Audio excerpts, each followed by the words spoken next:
Hi guys, welcome to another video on a series of videos of trying to get Dogen to build with the GitHub CI. So it's been a while since our last video. Let's have a quick look.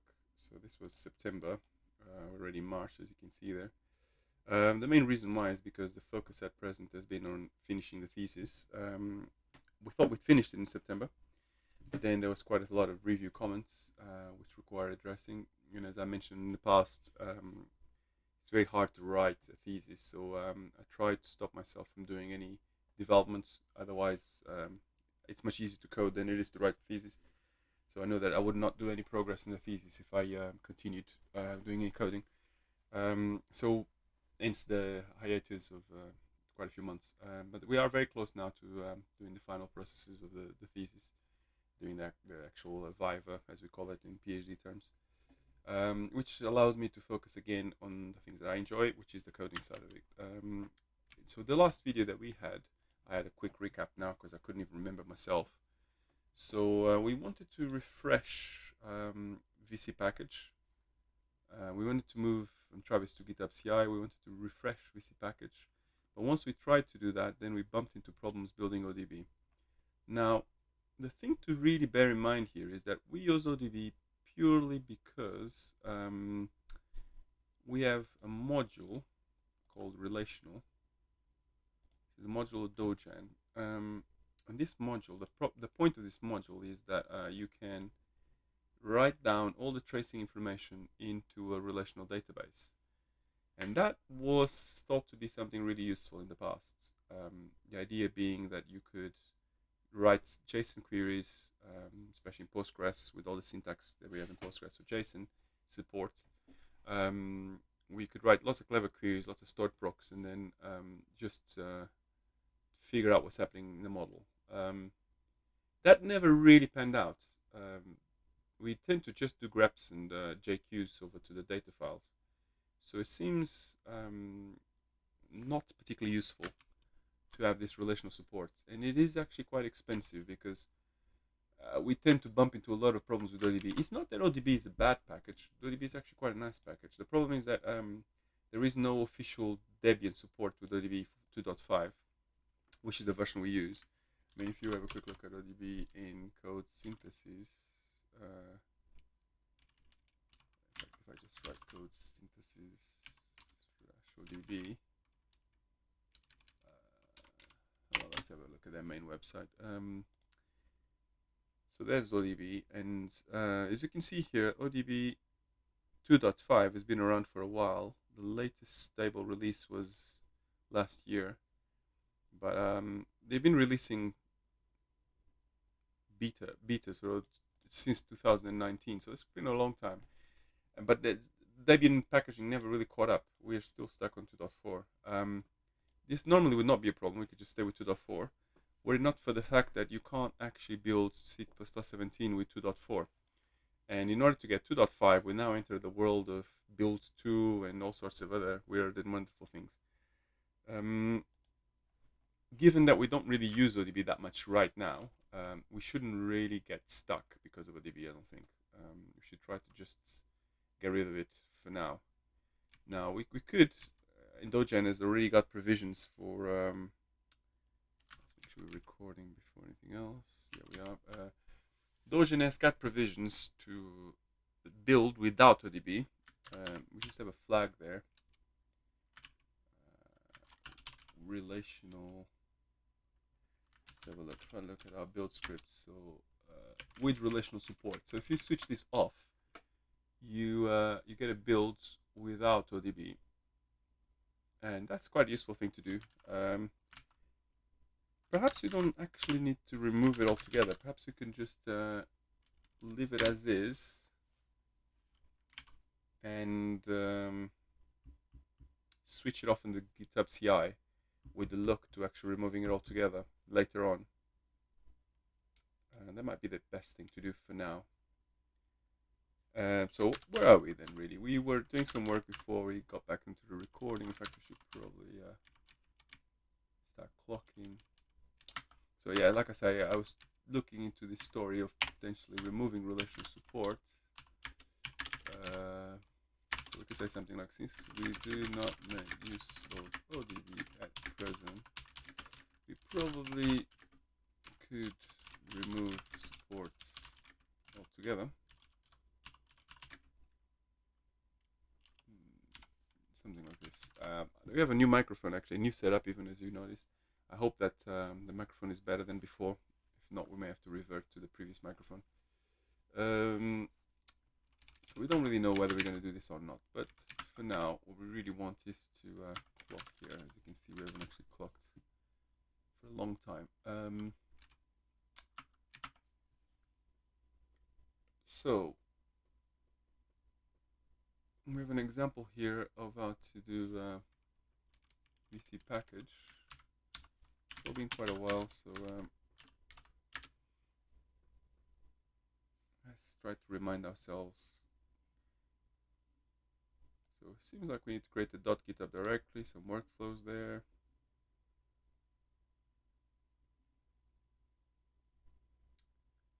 I wonder what they do for VC package here. Let's look at this a bit more carefully. So blah de blah jobs Unix. So some kind of matrix going on. It's very similar to Travis.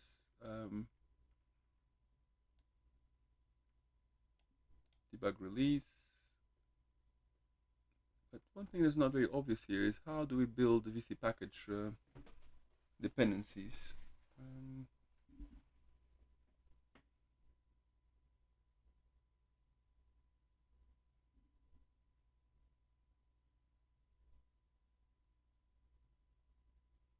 Here we go. So there's the VC package stuff. So run VC package uses somebody's setup a VC package. And there's a cache.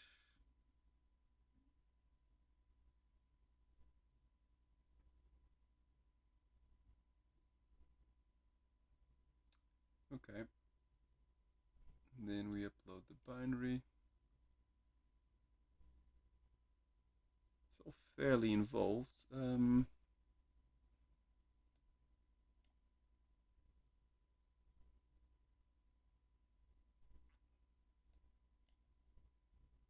Not obvious how exactly the VC package stuff is working, but as you can see, this is a fairly complex script.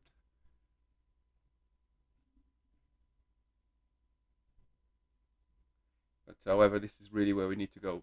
We need to get something like this set up because Travis is definitely not here with us anymore.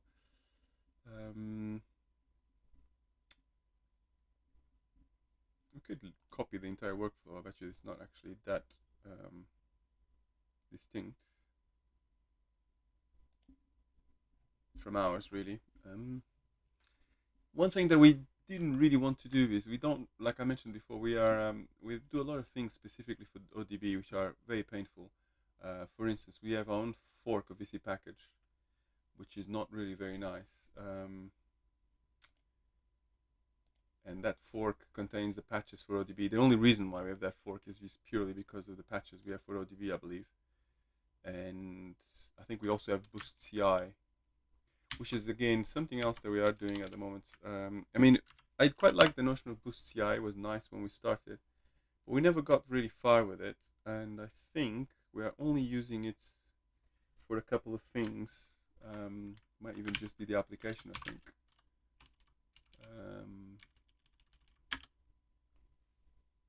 Something so trivial. We're carrying a whole dependency because of this. There's a few things here really that are really not very scalable. The thing to bear in mind is if you have an open source project, you want to limit the amount of work that you're doing to the work that it's actually part of your project.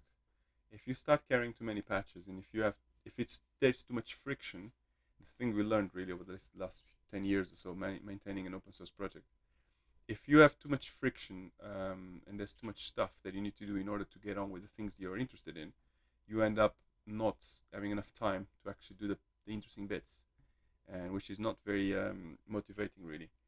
So what you really want to do is you want to make sure the stuff you're doing is as simple as possible from the package's perspective, so that you don't spend too much time faffing basically and spend more time actually thinking about your problem. So in that sense, it is a bit of a mistake to have these dependencies, really. So let's just go back to our, uh,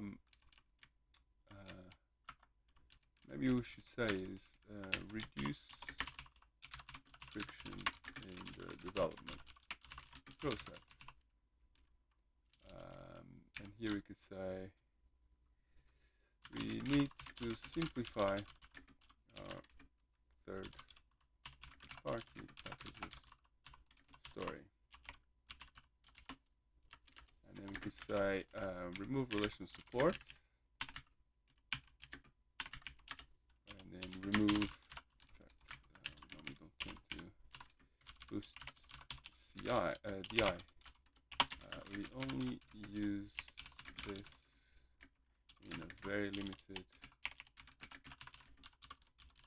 manner, but because of it, we need to carry our own VC package patches.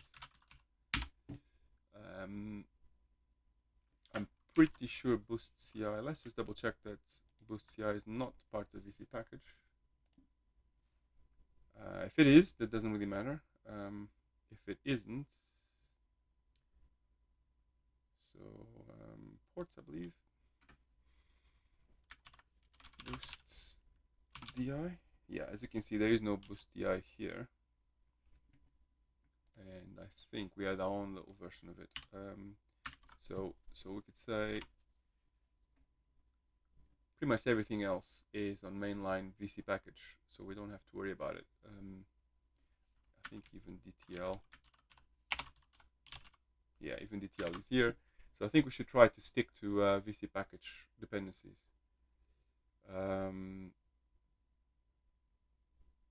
Okay, so that being the case, what do we need to do in order to do that? Now I wonder, what should we do first? We should probably try to remove the dependencies before we do any more work, because if we have the dependencies, then we're going to have our own VC package setup, which is going to be different from the VC package setup that this forgotten server, whatever that is, these guys have done. We don't really want that, really. We want to make it as close as possible to their setup. So to me, it seems like they have some kind of action here from somebody else, Luca. Now I wonder exactly what that means.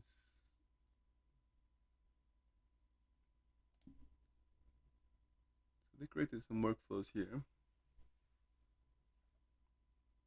These are the runs of the workflow. So you can't really see. At the time when we investigated the VC package setup, I'm pretty sure we found out someone packaging some kind of yes, in fact it was this Reddit discussion, if I'm not wrong.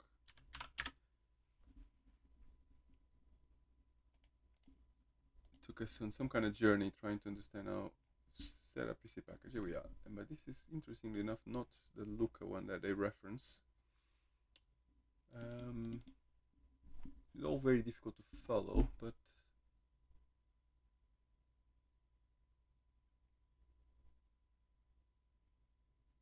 right, so this is a GitHub action that sets up VC package and caches it. So okay, the caching is already there, and I think then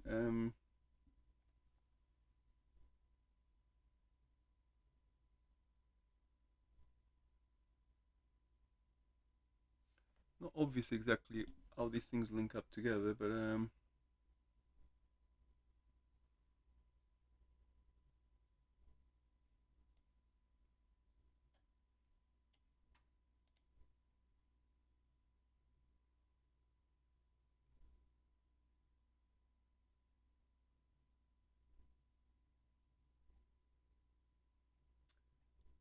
probably will require. So, there we go. There's the Looker VC run VC package that we're looking for. So there's several of these actions. This is really not. This is a common problem in C++. Trying to do something very simple, and you end up finding 20 different alternatives, and it's not very clear the differences between the alternatives, and not really trying to get too involved in this. You just want something quick that works. not obvious what you need to do in order to take advantage of these things.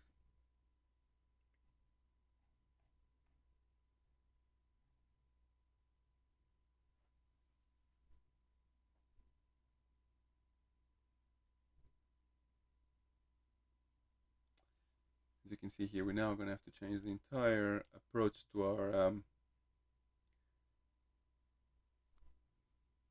our build system, because we don't really use VC package as a submodule. So this is probably going to require a little bit of thinking. Whenever you get stuck with this kind of problems, the best thing to do is to try to break it down into smaller problems. Otherwise, it's a bit overwhelming. And certain problems are not so easy to do on a video. So perhaps we will not worry too much about the specifics of the VC package in a video. We'll do the reading offline. And then once we get the gist of what we're trying to do, we'll come back. So let's think in terms of the actions that we need. The actions that we need, we first probably should try to remove all the dependencies that are stopping us from using a plain VC package. We want to deprecate so we want to deprecate the MASD fork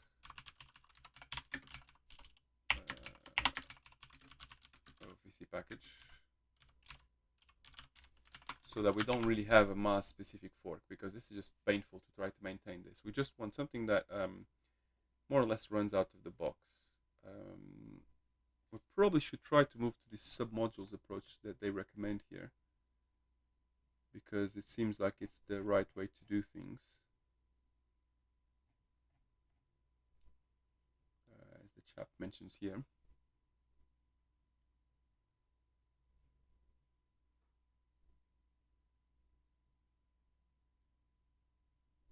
And then we have a JSON file. So okay, so we probably will want to move towards this way of doing things, because it seems we definitely don't want to have a way of doing things in the build machine which is different from the current way.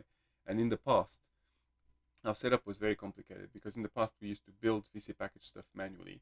We then used to upload that to a Dropbox location, and then Travis would download it from the Dropbox location. I mean, it was very hit and miss.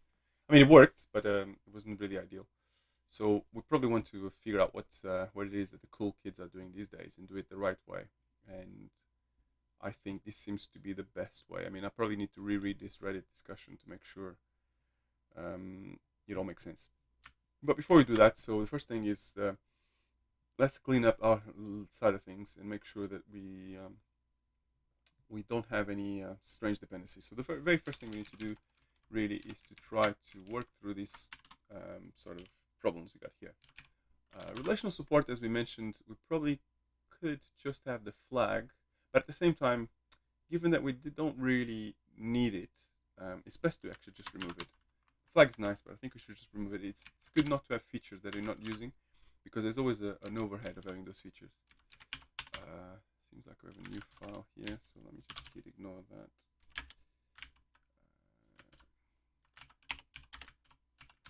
Okay, so we just git ignore that and ignore the file. Oh, actually, sorry, I think it was a mistake. I think I had a lot of things selected. So first, let's just get that guy. We need to get some kind of order here. So as you can see here, we're doing some kind of work to modernize ODB. What we'll do is we'll leave that for later. This seems like trivial fixes. Let's just gather all of the trivial fixes that are not directly related to ODB. As you can see, there's a lot of exploratory work.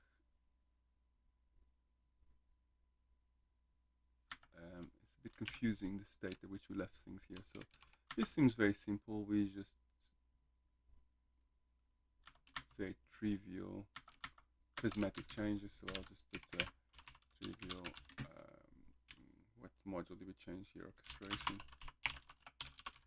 Trivial cosmetic changes. So we get that done. Now I want to.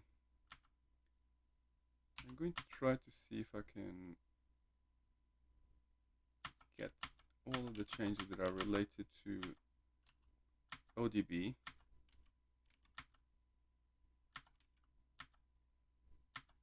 in a stash, just to get them out of the way, really. As you can see, there's all these changes are just an update to the version of the ODB compiler.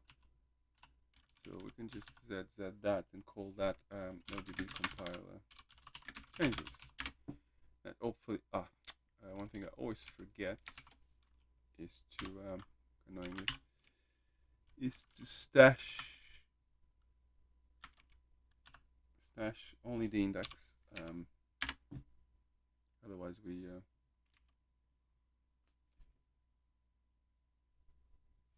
Otherwise, we stash too much. In fact, to be honest, I think we missed a couple of things here as well. So let's try yet again. Quite difficult to get this right. Right, now then, let's have a quick look, make sure we're not missing anything. All of this looks related to relational. That's also a relational change, and that's a relational change. So let's try. Oh, let's make sure we don't stash everything. Right. So now then, finally, we seem to have added a few compilers here. So let's just say build add new versions compilers, and here we removed some deprecated headers. Dogs now started to do some noise. Mute for a second. It's always good when your dog decides to bark when you're trying to record. So this is identification, I guess. Remove, no, use, no, actually remove is good. Remove deprecation warnings on Phoenix headers. I actually can't see what I'm typing because the camera is precisely on top of where we're typing. A few things on the new setup, this still needs to be worked out. Here we could just say the same thing, logical, use reference, const by reference for loop. I mean, I'm kind of not doing the best commit messages at the moment. We are just trying to get things going again. And we probably have a lot of changes that we backlogged for a while. So what we'll do is we will, let's just close our clock for a second so that we, okay. So this, where are we then today? Saturday. I wonder if I somehow, what time is it? 19. This is today's clock, presumably. Yes, I'm not sure why it didn't allow me to close the clock. So what we'll do is we'll just close the clock for a second, just so that we can commit the current state. What I'm trying to do, not explaining myself very well, I'm trying to just get rid of all the current state that we've got from previous work. Just some assorted stuff, right? So now we've more or less got rid of everything that we had from the past. And what we can do is with this state, we can just basically say, okay, this is our starting point now. Because we were carrying a lot of things from months and months and months ago, and it's very confusing. So it's a better state. Now let's just make sure that we can build. So we just do a quick compile. Make sure this builds cleanly, seems to, and then we run the tests. Just want a green build, really.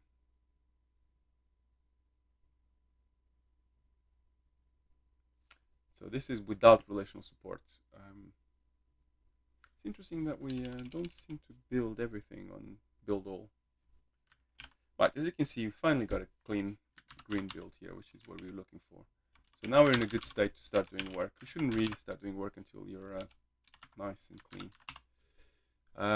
Now that we've done that, we can start to think about our tasks. Let's think. I think the first thing we're going to do is, instead of doing work on this, let's say first that work on this task. So let's remove relational support.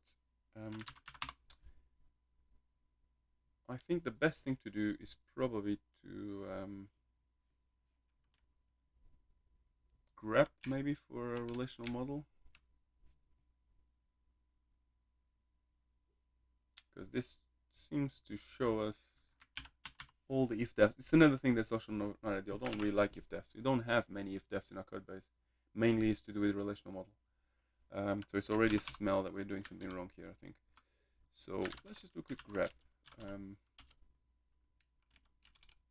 Or RG as we do these days. So if I just go to RG and grep for that macro on C++ code,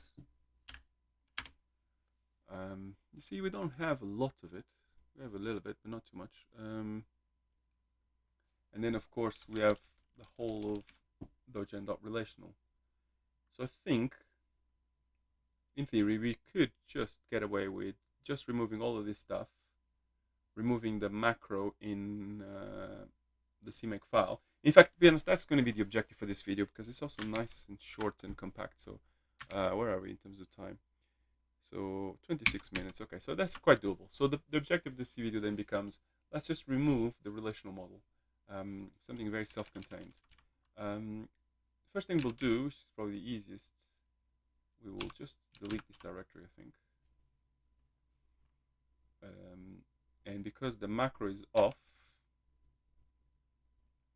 okay, I forgot to, oh, actually, the good thing about Emacs, in its cleverness, we have a whole load of files open. Emacs is closing those files. So that's fine. So that removes that directory. And then what we'll do is, nothing bad's going to happen, of course, because we got the macro on. So in theory, well, interestingly enough, something did happen. Oh, okay. So the problem, of course, now is that we are attempting to run the tests that depended on the relational model, which is fine. So what we'll do is we will, in fact, let's open up an area here, 6, 7 perhaps. Let's call that Dogen tests. And in this area, what we'll do is we will just jump over to, let me just give me Flamex support. We'll just jump over to the tests. This will probably, I mean, I haven't touched this code for 5 months or so. So it's all a bit hazy. So the test will probably be orchestration and maybe Dogen, perhaps Dogen org product tests. And as you can see here, there's a mention of the word relational. We're probably looking for these guys, I think. So Dogen relational, I guess.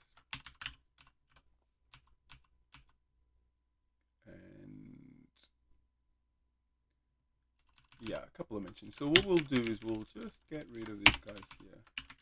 So this is a nice quick way of, okay, we still have an error.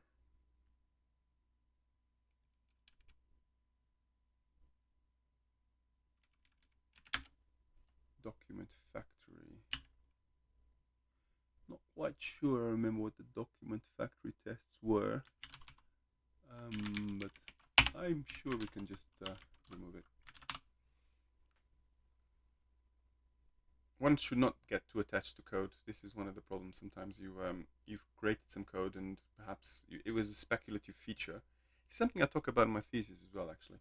When you are doing some development, sometimes you create speculative features, and you should remove those as soon as they stop becoming useful. You shouldn't really get too attached to them, because code has a cost, and every time you're carrying code, you're carrying the cost of maintenance of that code. So it's very important to be very aggressive and delete everything as soon as you're not using it. Right, so that seems to have sorted out the immediate problem. I'm just gonna do a quick build of everything, so that's good. And the other problem, of course, is, and this is something I spoke about before, you should really not be without continuous builds for too long. As you can imagine, we haven't, because we lost Travis and because we really can't rely on AppVeyor anymore. We are now more or less driving blind as far as continuous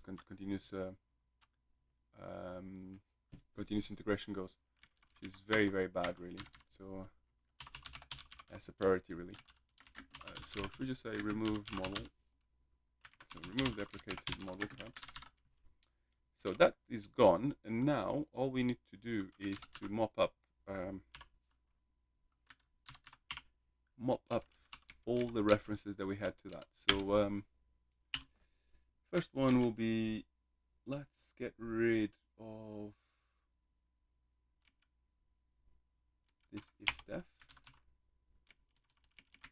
and this ifdef, and then we can also get rid of this ifdef, presumably.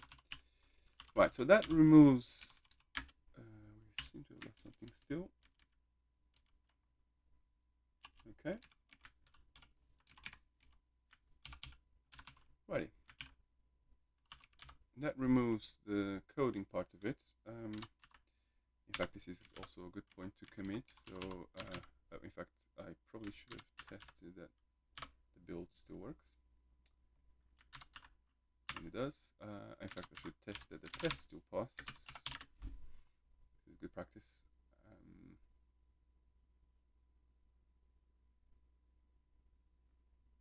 Seems a bit slow these days, the tests. Let's have a look.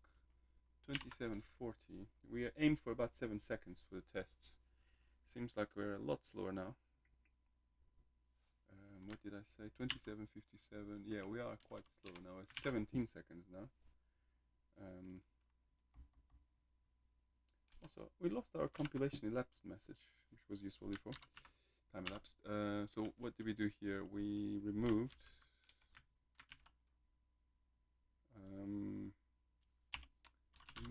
references to the relational model. And then for good measure, we are also going to,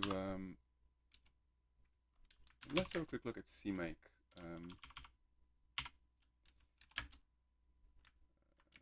So now we're going to do a slightly more aggressive grep. Let's go back to our grep 6. Now we need a proper grep, I think. What have we done here? Not what I meant to do. Okay, let's put this on pause for a second. Sorry, we're back now. So what was I trying to do? Oh yes. So we're trying to do a quick grep across not just the source code, but across build files and so on. Oh, I forgot to. In fact, that was revealing, but not really what I meant to do. I meant to do a recursive grep. This will include, sadly, a lot of. Oh, actually, to be honest, that was quick enough, so that's not too bad. So as you can see here, we have defined. Okay, so that's fairly self-contained. So let's just mop up all of these guys. That is a generated template. That's the template itself, and then we have this chap here. Now, what I really want to do with this really is I want to mop up the whole. Let's double check we put recording on again. We are. I want to mop up the whole of the CMake variable. Now again, this is all output stuff, so let's not get confused with output. We want these guys. So that chap, and this is the CMake file itself. And now here in the CMake file, you can see there's a whole lot of ODB stuff. We just want to make sure that we don't remove ODB support in Dogen itself. We just want to remove. So there's two things here really. It's important not to get confused. We have ODB support so that our clients can use ODB. We're not actually taking that away. That still exists, and perhaps it's something we could consider deprecating, but not yet. What we're trying to do is the use of ODB within Dogen itself. I think it's fine for us to just get rid of all of this. I think. And then we just need to continue mopping up all these references, I think.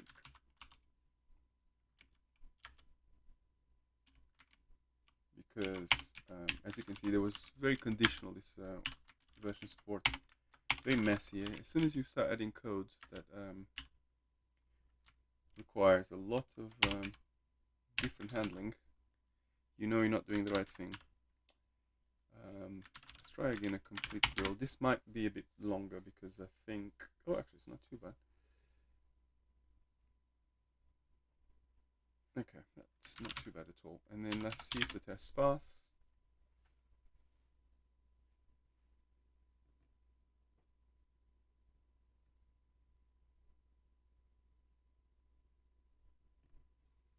Hopefully.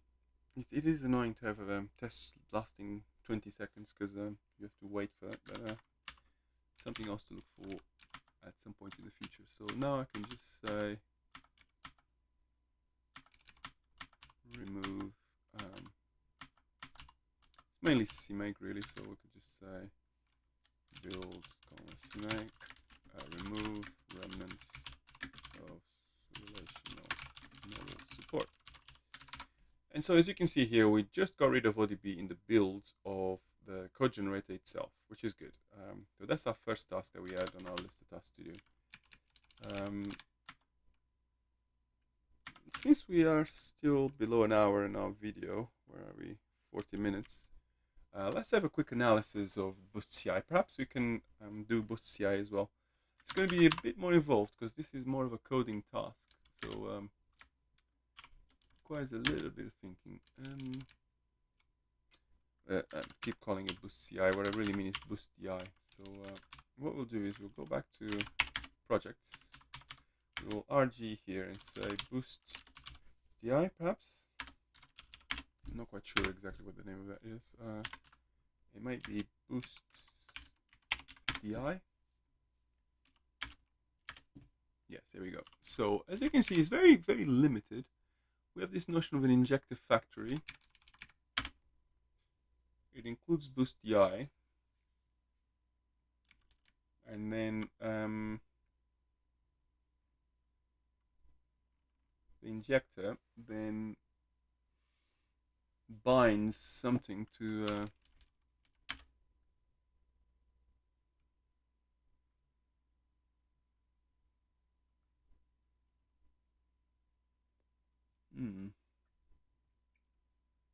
So what the injector is doing then is just binding some classes.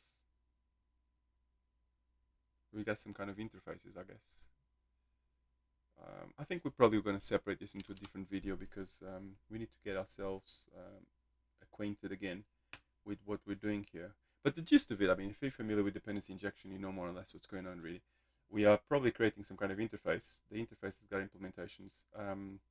We are choosing what binds to those interfaces via the dependency injection framework.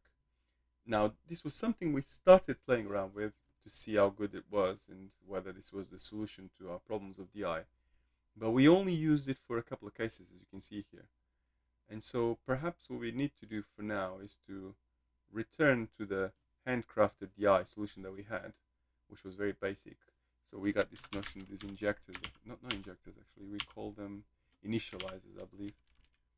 And the initializers are just very simple class. I'm not quite sure where we got them, but just a simple class where we literally instantiate things, and that does not require any third-party dependencies. So I think that's what we'll do. So what we'll do for this video then is we'll just close this as is, and then we will start a new video specifically just on the Boost DI topic. Actually, one thing we should do is let's just get rid of these two failing badges because we don't really use those, so not much of a need for them anymore. That will be our README, I believe. So codacity. It wasn't in the batch. Codacity. Oh, I think we just haven't pushed this yet. And the second one is report CI. Right. So if we just remove